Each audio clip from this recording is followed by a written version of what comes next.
वंदितो सर्वसिद्धे दुवममलमणोवमं गतिं पत्ते वोच्छामि समय पाहुण मिणमो सुध केवली भणिदम। पंच परमेष्ठी भगवान की जय। आचार्य कुंद कुंद महाराज की जय। पिछली ज्ञानशाला में 3 गाथाएं पढ़ाई गई थी। गाथा नंबर 8 में ये बताया गया था कि अगर कोई विदेशी हो और उसको धर्म पढ़ाना हो तो उसकी भाषा में पढ़ाना पड़ता है। उसी तरह हम सब लोग व्यवहारी हैं, निश्चय का ज्ञान हमें है नहीं, तो हमें व्यवहार की भाषा में पढ़ा के निश्चय की ओर ले जाया जाता है। लक्ष्य तो क्या है? निश्चय में ले जाना। व्यवहार साध्य है, व्यवहार साधन है और निश्चय साध्य है। गाथा नंबर 9-10 में ये बताया था, जैसे कोई द्रव्य शुद्ध केवली हों, द्वादशांग के पाठी हों और वे अन्य किसी कार्य में लगे हों तो भाव शुद्ध केवली नहीं कहलाते। और जिन्होंने शास्त्रों का अध्ययन करके जो अपने आत्मा में लीन हो गए हैं, निर्विकल्प समाधि में लीन हैं, उन्हें हम कहेंगे ये भाव शुद्ध केवली है। द्रव्य शुद्ध केवली, व्यवहार शुद्ध केवली हैं, भाव शुद्ध केवली, निश्चय शुद्ध केवली है। अब आज थोड़ा और आगे बढ़ते हैं। आइए गाथा नंबर 11। राणम्मि भावना खलु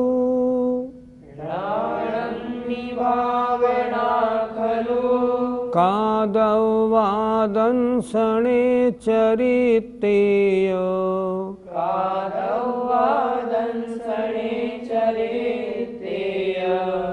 ते पुण्यतीर्ण वियादा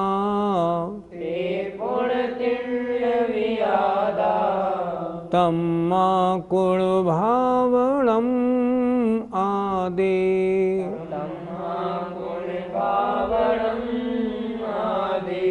एक साथ। राणम्मि भावना खलु कादवादंसणे चरितेय ते पुण्यतीर्ण वियादा तम्मा कुण भावनम आदि। राणम्मि ज्ञान में अर्थात सम्यक ज्ञान में, भावना खलु माने निश्चय से, कादव्वा करनी चाहिए, कर्तव्या, दंसने दर्शन में, चरित्ते चारित्र में, या माने और। क्या करें? ज्ञान में, चारित्र में और दर्शन में निश्चय से भावना करनी चाहिए। ते पुण वे और, तीर्ण माने तीनों ही, आदा आत्मा में है, आत्मा ही तो है। तम्मा इसलिए, कुण भावनम, कुण माने करो, भावनम माने भावना, आदे आत्मा में, अर्थात सम्यक दर्शन, सम्यक ज्ञान और सम्यक चारित्र ये आत्मा ही तो है, आत्मा से भिन्न पदार्थ नहीं। इसलिए निश्चय से आत्मा में लीन होकर निश्चय सम्यक दर्शन ज्ञान चारित्र की आराधना करो। यही मोक्ष मार्ग, कल्याण का मार्ग, आत्मविशुद्धि का मार्ग है। अर्थ देखें, ज्ञान में, दर्शन में और चारित्र में दृढ़ता से भावना करनी चाहिए, क्योंकि ये तीनों आत्मा के स्वरूप हैं। इसलिए आत्मा की भावना बार बार करनी चाहिए। सम्यक दर्शन आत्मा ही तो है, आत्मा का ही तो परिणाम है। सम्यक ज्ञान आत्मा का ही तो परिणाम है। सम्यक चारित्र आत्मा का ही परिणाम है। इसलिए क्या करना? निरंतर निश्चय, सम्यक दर्शन, सम्यक ज्ञान, सम्यक चारित्र की भावना करो। पंडित जी, निश्चय, सम्यक दर्शन, सम्यक ज्ञान, सम्यक चारित्र की आराधना कैसे की जाती है? जब भी रत्नत्रय की आराधना करनी होती है, रत्नत्रय माने सम्यक दर्शन, सम्यक ज्ञान, सम्यक चारित्र, जब भी रत्नत्रय की भावना करनी होती है, पहले व्यवहार रत्नत्रय की आराधना होती है। व्यवहार रत्नत्रय वाले मुनिराज ही निश्चय रत्नत्रय में पहुँचते हैं। इसलिए निश्चय, सम्यक दर्शन, ज्ञान, चारित्र की आराधना करनी हो, पहले व्यवहार रत्नत्रय की आराधना करें और आराधना करने के उपरांत जब उसमें एकाग्रता या निर्विकल्प समाधि हो जाए, तब स्वयमेव आत्मा निश्चय रत्नत्रय में प्रवेश कर जाता है। भावना किसकी करनी है? उपादेय क्या है? निश्चय रत्नत्रय। मार्ग क्या है? व्यवहार रत्नत्रय से निश्चय रत्नत्रय में पहुंचना। इसी क्रम से हम चलेंगे, तब निश्चय रत्नत्रय की भावना होगी। पंडित जी, निश्चय, सम्यक दर्शन, ज्ञान, चारित्र और व्यवहार सम्यक दर्शन, ज्ञान, चारित्र में अंतर क्या है? 7 तत्व, 9 पदार्थों को जानना, उसमें श्रद्धान करना, इसका नाम व्यवहार सम्यक दर्शन है। पहले जानना होता है, फिर श्रद्धान होता है, और इनका ज्ञान होना ये व्यवहार सम्यक ज्ञान है। और चारित्र की प्राप्ति करना, व्यवहार चारित्र, क्रियारूप चारित्र में लग जाना, ये व्यवहार चारित्र है। पर यहाँ ये नहीं समझना कि व्यवहार चारित्र झूठा होता है। अच्छी तरह सुनने वाली बात है। अगर कोई ये कहे व्यवहार चारित्र तो चारित्र नहीं है, उपचार से चारित्र है, नहीं, वो गलत है। व्यवहार चारित्र भी चारित्र है, और ये सच्चा चारित्र है। जब मुनि महाराज 6ठे 7वें गुणस्थान में होते हैं, तब उनके कौन सा चारित्र होता है? व्यवहार चारित्र होता है। तो क्या वो झूठा चारित्र है? नहीं नहीं, सच्चा चारित्र है, लेकिन प्राथमिक है। व्यवहार चारित्र 6ठे 7वें गुणस्थान का जो व्यवहार चारित्र है, उसके लिए भी अनंतानुबंधी या प्रत्याख्यान, प्रत्याख्यान 3 का अनुदय चाहिए, अन्यथा वो नहीं हो पाएगा। इसलिए व्यवहार चारित्र भी चारित्र है, और वह भी निर्जरा का कारण है। सर्वप्रथम व्यवहार सम्यक दर्शन, सम्यक ज्ञान, सम्यक चारित्र की भावना होती है, और इन तीनों की भावना होके फिर निश्चय सम्यक दर्शन, अर्थात जो आत्मरुचि हो जाती है, आत्मा के स्वरूप के मामले में जो अत्यंत श्रद्धान होता है, वह है निश्चय सम्यक दर्शन। आत्मस्वरूप का भली प्रकार ज्ञान होना निश्चय सम्यक ज्ञान, और आत्मस्वरूप में लीन होना निश्चय सम्यक चारित्र। विशेषता है कुछ। व्यवहार सम्यक दर्शन, सम्यक ज्ञान हो सकते हैं, चारित्र हो या ना हो। व्यवहार सम्यक दर्शन, ज्ञान, चारित्र तीनों एक साथ हो सकते हैं, लेकिन निश्चय सम्यक दर्शन, सम्यक ज्ञान, सम्यक चारित्र जब भी होंगे, तीनों एक साथ ही होंगे। निश्चय सम्यक दर्शन, ज्ञान, चारित्र किसको होंगे? निश्चय मोक्ष मार्ग किसके होगा? निश्चय रत्नत्रय किनके होगा? शुद्धोपयोगी मुनि महाराज के होगा। और जब भी होंगे, तीनों होंगे। ऐसा कभी नहीं हो सकता जो निश्चय सम्यक दर्शन, सम्यक ज्ञान हो जाए, निश्चय सम्यक चारित्र ना हो। क्योंकि आचार्यों ने लिखा है कि जो व्यवहार सम्यक दर्शन, सम्यक ज्ञान है, वह उन मुनि महाराज के चारित्र को निश्चय चारित्र के साथ में आने पर वही सम्यक दर्शन, सम्यक ज्ञान, निश्चय सम्यक दर्शन, ज्ञान, चारित्र हो जाते हैं। इसलिए निश्चय रत्नत्रय एक साथ प्रकट होता है। व्यवहार रत्नत्रय में कभी ऐसा भी हो सकता है रत्नत्रय ना हो, सम्यक दर्शन, सम्यक ज्ञान ही होके रह जाएं।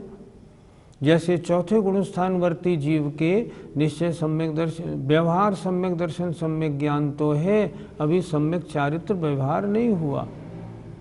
लेकिन जब भी निश्चय सम्यक दर्शन, सम्यक ज्ञान होंगे, तो तीनों एक साथ होंगे, मुनि महाराज के ही होंगे। हम इसको एक तरह से और समझ सकते हैं, जब कोई मुनि महाराज शुभोपयोग में है तब उनके व्यवहार रत्नत्रय है, और जब वे ही मुनि महाराज शुद्धोपयोग में है तब उनका वो व्यवहार रत्नत्रय निश्चय रत्नत्रय कहलाता है।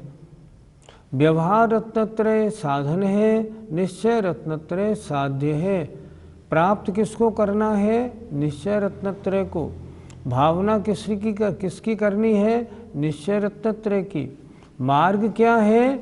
व्यवहार रत्नत्रय के द्वारा ही निश्चय रत्नत्रय में प्रवेश होता है।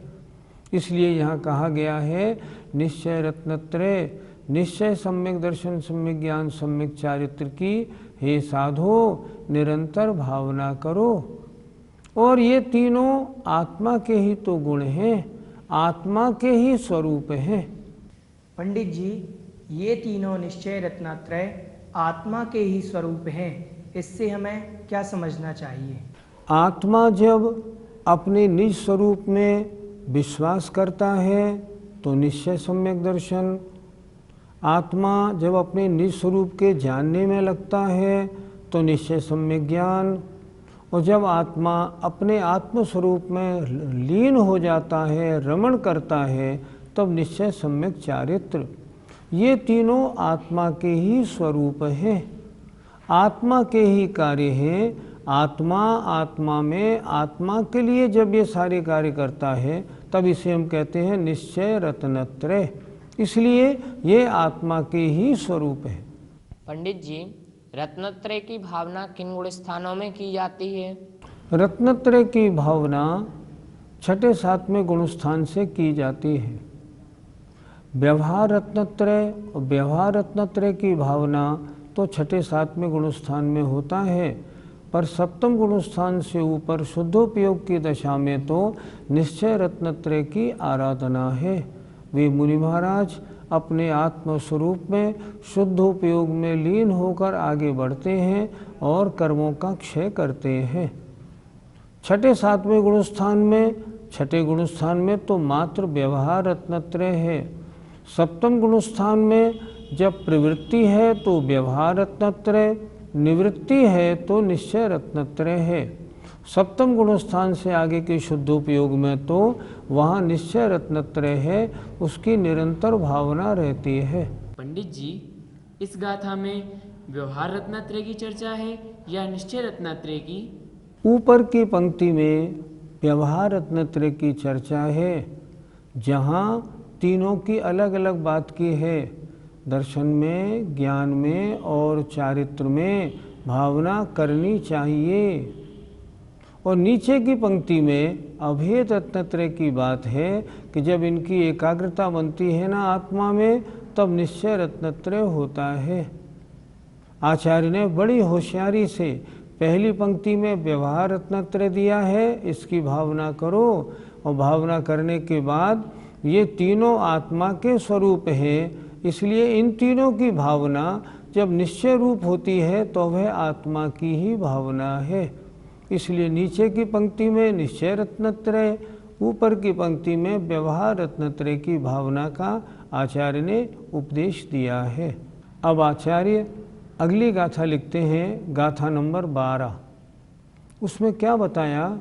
उसमें ये बताया है कि ये भेद रत्नत्रय और अभेद रत्नत्रय की भावना करने वाला क्या फल प्राप्त करता है। बहुत सुंदर लिखा है। आइए। जो आदो भावणुमीणम,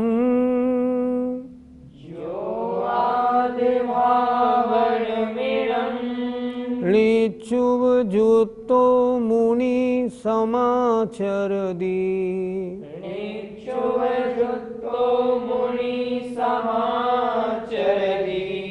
सो सव दुख मोक्षम,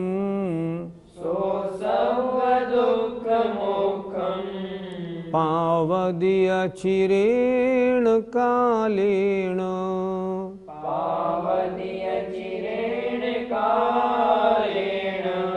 बोलिए।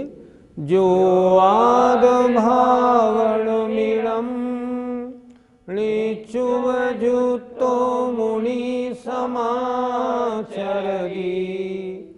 सो सव दुख मोखम पावदी अचिरेण कालेण। गाथा के अर्थ पर विचार करते हैं। एक एक शब्द को ध्यान से देखिए। प्राकृत भाषा है, नई भाषा है, थोड़ी कड़ी है। एक एक शब्द को समझेंगे, समझ में आएगी। जो आद भावनम इणम, इस आत्म भावना को नित्य उपजुत्तो, नित्य माने हमेशा, उपयोग पूर्वक अर्थात तत्परता के साथ बड़ी तरह लगकर, मुनि माने मुनि, समाचर दी, आचरण करता है अर्थात स्वीकार करता है। अर्थात जो मुनि महाराज जो पहली गाथा में बताया था ना, अभेद रत्नत्रय और भेद रत्नत्रय, इन दोनों की भावना को जो मुनि स्वीकार करता है, सो माने वह मुनि सर्व दुख मोक्षम, सभी दुखों से मुक्ति को पावदी प्राप्त करता है। अचरेण माने थोड़े, कालेण काल में ही, मतलब वह शीघ्र ही मुक्ति को प्राप्त हो जाता है, उसके सारे दुख समाप्त हो जाते हैं। फिर एक बार देखते हैं। जो आद भावनम इणम, जो इस आत्म भावना को, कौन सी आत्म भावना? जो गाथा नंबर 11 में बताई थी। सम्यक दर्शन, सम्यक ज्ञान, सम्यक चारित्र में भावना करो। पहले व्यवहार रत्नत्रय का पालन करो और व्यवहार रत्नत्रय से निश्चय रत्नत्रय में आओ। तो जो इस आत्म भावना को तत्परता के साथ माने बड़ी लगन के साथ, बड़े पुरुषार्थ पूर्वक जो मुनि स्वीकार करता है, अर्थात जो पहले व्यवहार रत्नत्रय प्राप्त करके और निश्चय रत्नत्रय की प्राप्ति में लगता है, वह सभी दुखों से मुक्ति को थोड़े काल में ही प्राप्त करता है। अर्थात शीघ्र ही समस्त कर्मों से छूट जाता है, संसार के दुखों से उसकी मुक्ति हो जाती है और मोक्ष प्राप्त कर लेता है। अर्थ देखिए, जो मुनि या तपोधन तत्परता के साथ इस आत्म भावना को स्वीकार करता है, वह संपूर्ण दुखों से थोड़े ही काल में मुक्त हो जाता है। निश्चय रत्नत्रय में आए, अब कितना काल शेष है? अब तो शीघ्र ही मुक्ति प्राप्त होती है। पंडित जी, क्या मुनियों के द्वारा वर्तमान काल में इस तरह की साधना संभव है? ये साधना जिसकी गाथा नंबर 12 में चर्चा की गई, ये साधना तो संपूर्ण दुखों से मुक्ति की बात कर रही है। संपूर्ण दुखों से मुक्ति का मतलब समस्त कर्मों का नाश और मोक्ष की प्राप्ति। ऐसी साधना तो वर्तमान में संभव नहीं, क्योंकि वर्तमान में ऐसा सहनन हम जीवों के नहीं है। पंचम काल के जीवों के 3 हीन सहनन होते हैं, अतः 7वें गुणस्थान से ऊपर की साधना नहीं बनती।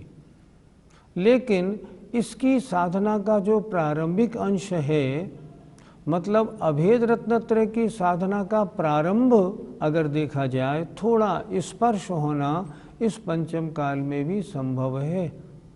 किसी भी आचार्य ने किसी भी द्रव्यान योग के ग्रंथ में ये नहीं लिखा कि वर्तमान के इस पंचम काल में अभेद रत्नत्रय का निषेध है, ऐसा लिखा हुआ नहीं मिलता। मुनि महाराज अगर कोई वास्तव में अच्छी साधना करें तो उनके अभेद रत्नत्रय कुछ समय के लिए हो सकता है, लेकिन ऐसा अभेद रत्नत्रय नहीं हो सकता जो समस्त दुखों से मुक्ति दिला दे। लेकिन अभेद रत्नत्रय की साधना के लिए पंचम काल में मनाही नहीं है। क्या वर्तमान में सम्यक दृष्टि जीव आत्मभावना भी नहीं कर सकता? वर्तमान में सम्यक दृष्टि जीव के चौथा, पांचवा, छठा और सातवां 4 गुणस्थान हो सकते हैं इस पंचम काल में, इससे आगे नहीं।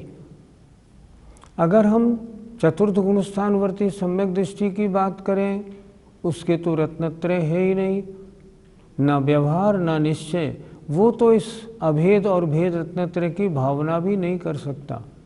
लेकिन अगर आप भावना का अर्थ ये रखते हैं मैं भाव करता हूँ, मैं भी ऐसा बनूँ, यहाँ उसकी चर्चा नहीं। यहाँ भावना का तात्पर्य है तल्लीनता, चिंतन नहीं। मैं ऐसा बनना चाहता हूँ, जैसा हम कहते हैं ना, दुख खो कम्मक खो बोहि लाहो, हे भगवान मुझे बोधि माने रत्नत्रय का लाभ हो। वो भावना अलग है, ये भावना अलग है। ये भावना का मतलब तो है उसमें तल्लीनता होना। ये सम्यक दृष्टि को चौथे और पांचवें गुणस्थान में संभव बिल्कुल नहीं। हाँ, भाव बनाओ, हे भगवान मैं मुनि बनूं और कब शुद्धोपयोगी बनूं और कब सबको कर्मों को काट कर मोक्ष प्राप्त करूं, वो अलग बात है। लेकिन यहाँ जो भावना की चर्चा है वो तल्लीनता की अपेक्षा है। व्यवहार रत्नत्रय तो हो सकता है, निश्चय रत्नत्रय का अभाव नहीं है, क्वचित कदाचित है, पर चौथे पांचवें गुणस्थान में कोई भी रत्नत्रय उसकी भावना कोई भी नहीं हो सकती, तल्लीनता संभव नहीं। लेकिन भाव बनाने की बात अलग है, अगर वो भाव बनाए तो कोई आपत्ति नहीं। ये कहाँ हो सकती है? सिर्फ मुनि अवस्था में हो सकती है। जो उत्कृष्ट चर्या वाले मुनिराज हैं, जब भी वे सामायिक आदि में बैठे ध्यानावस्था में हो, तो उनके निश्चय और व्यवहार दोनों रत्नत्रय हो सकते हैं। पंडित जी, यहाँ थोड़े ही काल से क्या तात्पर्य है? यदि अभेद रत्नत्रय किन्हीं मुनि महाराज को हो जाए, तब संसार काल कितना रह सकता है? अगर अंतर मुहूर्त भर चल जाए ना, तो संसार में वे मुनि महाराज 7वें गुणस्थान से और 13वें गुणस्थान में पहुंच जाएंगे। क्योंकि सप्तम गुणस्थान में शुद्धोपयोग में आए और निरंतर शुद्धोपयोग में आत्मभावना करके अगर उन्होंने छपक श्रेणी मान ली, तो अंतर्मूर्त नहीं, शायद 1-1.5 मिनट में उनको 13वां गुणस्थान अर्थात केवलीपना प्राप्त हो जाएगा। पर यहाँ वर्तमान पंचम काल की अपेक्षा बात करें तो थोड़े ही काल का मतलब है कुछ ही भवों में। यहाँ उन्होंने साधना की, साधना करने के बाद देव पर्याय में गए। वहाँ देव पर्याय में भी क्योंकि सम्यक तो सहित गए हैं, वहाँ भी सम्यक दृष्टि ही रहेंगे और वहाँ रहते हुए भी निरंतर सम्यक दर्शन ज्ञान की आराधना में ही रहेंगे देव में। पर वो करेंगे क्या? भगवान की दिव्य ध्वनि सुनेंगे, निरंतर तत्व का चिंतन करेंगे, अपने समय का सदुपयोग करेंगे और वहाँ से मनुष्य बन के शीघ्र जल्दी से जल्दी मोक्ष पधारेंगे। थोड़े काल का मतलब है जल्दी से जल्दी थोड़े ही भवों में। आज की ज्ञानशाला में 2 गाथाएं हुई। पहली गाथा में तो आचार्य कुंद महाराज ने यह अपना उपदेश दिया है कि हे मुनिराजो, अभेद और भेद रत्नत्रय की निरंतर भावना करो, इसमें तल्लीन रहो।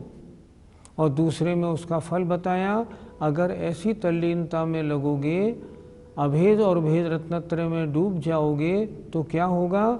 शीघ्र ही कुछ भवों में मुक्ति प्राप्त हो जाएगी। शीघ्र ही हमें रत्नत्रय की प्राप्ति हो, हम अभेद रत्नत्रय में भी डुबकी लगाएं, ताकि हमारा संसार जल्दी से जल्दी नष्ट हो जाए। जय जिनेंद्र।